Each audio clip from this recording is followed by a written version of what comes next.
Today is October 3rd, 2020. Happy birthday, Mom.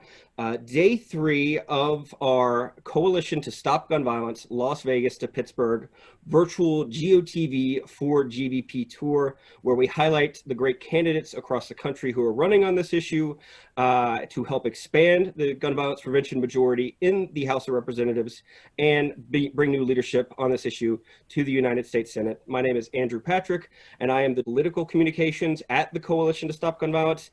Thank you so much for joining. Today we're going down to California, Orange County, California, and want to welcome Congressman Harley Rouda, who is running for re-election in California's 48th district. Congressman Rouda is a member of the House Gun Violence Prevention Task Force, and he has been a co-sponsor on important issues like the Bipartisan Background Checks Act and the reauthorization of VAWA. Congressman Rouda, thank you so much for joining us.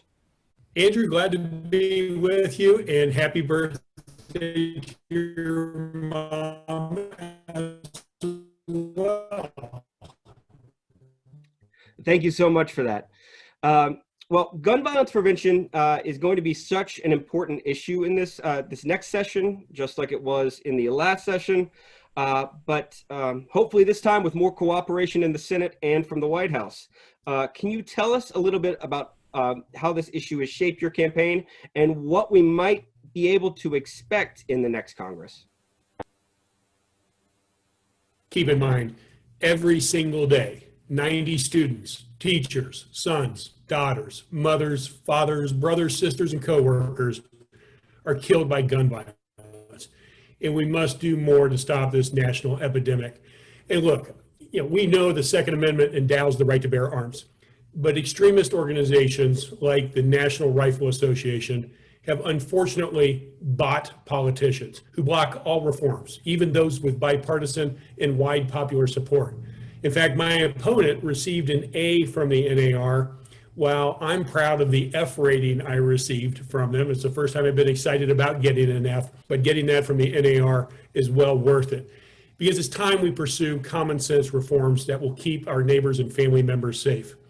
In my second term, I will continue fighting to implement mandatory background checks for all gun buyers, including online, at gun shows, and now even for 3D printed guns, prevent all convicted domestic abusers from buying guns, and once and for all, close the so-called boyfriend loophole, ban assault rifles with high-capacity magazines, ban the sale of guns to violent criminals and the mentally ill, and ensure that every gun buyer is subject to an appropriate waiting period for all purchases.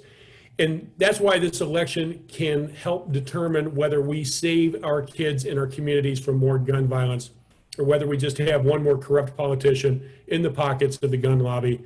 The choice is pretty clear here in the 48th district. Absolutely. This is an epidemic that kills 40,000 Americans every year. California has some of the strongest gun violence prevention laws in the country, but without federal legislation to really fill in the gaps from state to state, we see horrific tragedies like what happened in Gilroy, California, where an individual went to Nevada, bought a gun they couldn't buy in California, and then ended up killing 2 people at a garlic festival. So I thank you so much for the work you're doing. Thank you for being a strong advocate on this issue.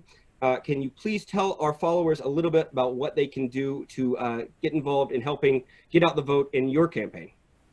This is the most important election of our lifetime. And I know we always hear that, but it's true this time. Democracy as we know it is on the ballot. The environment is on the ballot. Healthcare is on the ballot. And addressing gun violence is on the ballot. And for me, I have a tougher race than I did in 2018 when I defeated the 30-year incumbent Dana Rohrabacher here in Orange County. My opponent is an advisor to President Trump. She is #1 nationally among Republican challengers in money raised. She's the #1 receiver of money from the NRCC. So it's clear they want to take this seat back. Polling shows that it's a complete toss-up. So it's going to be a challenge, and especially during the pandemic, it's going to be a challenge. But we have and need people like you, the dedicated grassroots supporters and advocates that you all are. And with your help, I know we can get it done this time around, just like we did in 2018. The best way and most important way to join our team right now is signing up for our GOTV efforts to help folks learn about our new vote by mail system and then getting them out to vote in October. Please go to hr4oc.us/GOTV to get involved. Yeah, wonderful. Your campaign provided us with a link that we'll send out, put out in this video. So thank you so much again for joining us and taking the time. Please stay safe and best of luck in your campaign.